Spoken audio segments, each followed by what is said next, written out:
حضرت حسان بن ثابت کہتے ہیں کہ میں جب مکہ آیا نا تو میں نے ایک منظر دیکھا، سیدنا بلال حبشی پہ ایسے مظالم اور ایسے مصائب و علام ڈھائے جا رہے تھے، اگر وہ پہاڑ پر ڈھائے جاتے تو پہاڑ ریزہ ریزہ ہو جاتے، لیکن آپ کے لبوں پہ احد احد ہے، لیکن آپ کے پائے استقامت میں لغزش نہیں آئی۔ قبلہ شاہ صاحب کی خدمت میں حاضر ہوتے ہیں۔ شاہ صاحب، استقامت کی جو جھلک ہمیں سیرت رسول سے ملتی ہے، میں چاہتا ہوں کہ اس کے حوالے سے کچھ ہمیں وہ سرکار دو عالم کی سیرت کا نور عطا فرمائیں۔ بسم اللہ الرحمن الرحیم۔ اللہم صلی علی سیدنا مولانا محمد وعلی آل سیدنا مولانا محمد وبارک وسلم وصلی علیہ۔ قاری صاحب شکریہ، بڑا اہم موضوع ہے جی، یقیناً دین اسلام کی جو اساس ہے وہ اسی موضوع کے اوپر ہے۔ سبحان اللہ۔ جو ارکان ہیں وہ ظاہر ایک الگ معاملہ ہے، لیکن انسان کے اعمال کی بنیاد استقامت پہ ہی کھڑی ہوتی ہے۔ ماشاء اللہ، سبحان اللہ۔ اللہ رب العزت نے قرآن مجید فرقان حمید میں ارشاد فرمایا وَأَنَّ هَذَا صِرَاطِي مُسْتَقِيمًا فَاتَّبِعُوهُ وَلَا تَتَّبِعُوا السُّبُلَ فَتَفَرَّقَ بِكُمْ عَنْ سَبِيلِهِ، کہ میرا راستہ ہی وہ ہے جو استقامت والا ہے، اللہ اکبر۔ اور میں تمہیں حکم دیتا ہوں تم اس راستے کی پیروی کرو، وَلَا تَتَّبِعُوا السُّبُلَ فَتَفَرَّقَ بِكُمْ عَنْ سَبِيلِهِ، اور اس کے علاوہ باقی جتنے بھی راستے ہیں ان سب کو چھوڑ کے اللہ کی جانب رجوع کرو۔ سبحان اللہ۔ حضرت عبداللہ بن مسعود رضی اللہ تعالی عنہ روایت کرتے ہیں کہ ایک دن رسول کریم صلی اللہ علیہ وسلم تشریف لائے اور آپ نے خط لنا رسول اللہ خطاً یوماً، کہ ہمارے درمیان تشریف لا کے ایک لکیر کھینچی۔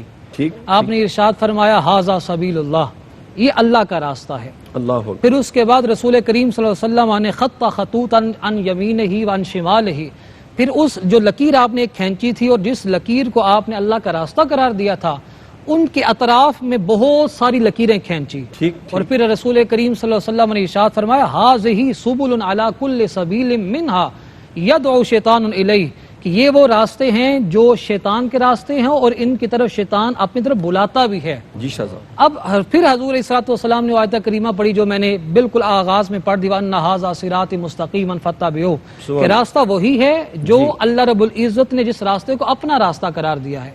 اور رسول کریم صلی اللہ علیہ وسلم کی جناب میں حضرت سفیان بن عبداللہ ثقفی تشریف لاتے ہیں اور آ کے عرض کرتے ہیں یا رسول اللہ صلی اللہ علیہ وسلم ارشاد فرمائیے کوئی ایسی نصیحت جو میں سنوں اسے قبول کروں دل میں جگہ دوں، اور وہ ایسی نصیحت ہو کہ اس کے سننے کے بعد کائنات میں مجھے کسی اور سے سوال کرنے کی حاجت ہی محسوس نہ ہو۔ اللہ اکبر۔ رسول کریم صلی اللہ علیہ وسلم نے ارشاد فرمایا میرے صحابی قل آمنت باللہ ثم استقم، کہ میں تمہیں حکم دیتا ہوں کہ تم کہو کہ اللہ پہ میں ایمان لایا، اس کے بعد پھر اس پہ ڈٹ جاؤ۔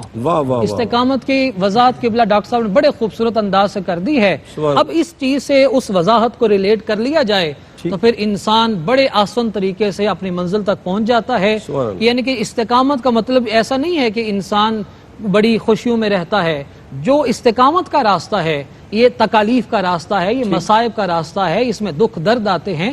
ایک روایت میں آتا ہے حضور علیہ الصلوۃ والسلام نے ارشاد فرمایا کائنات میں سب سے زیادہ دکھ درد تکالیف اور آزمائشوں میں سے امتحان میں سے میرے رب نے انبیاء کو گزارا ہے۔ اللہ پھر اس کے بعد اللہ کے جتنا کوئی قریب ہوتا ہے اتنا زیادہ اسے آزمائش سے گزارنا پڑتا ہے، اور آزمائش سے گزارا اس لیے جاتا ہے کہ جب کل کو اس شخصیت کو مقام دیا جائے تو کوئی انسان سوال نہ کرے، جس طرح حضرت ابراہیم علیہ السلام کے بارے میں قرآن کہتا ہے وَإِذِ ابْتَلَىٰ إِبْرَاهِيمُ رَبُّهُ بِكَلِمَاتٍ فَأَتَمَّهُنَّ قَالَ إِنِّي جَاعِلُكَ لِلنَّاسِ إِمَامًا۔